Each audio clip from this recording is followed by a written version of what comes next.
إنني أتابع آراء المواطنين حول قضايا الساعة وتحرك حكومة الحزب في التعامل معها.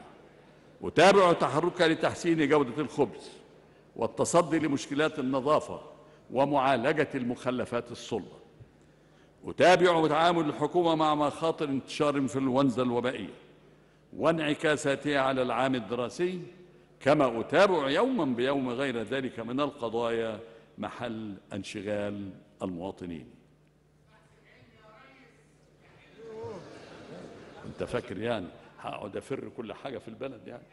يا راجل كبر مخك.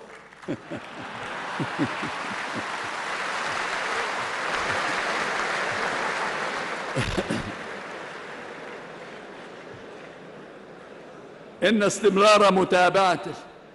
استمرار متابعة الحزب وحكومته لكل هذه القضايا وغيرها مسؤولية والتزام.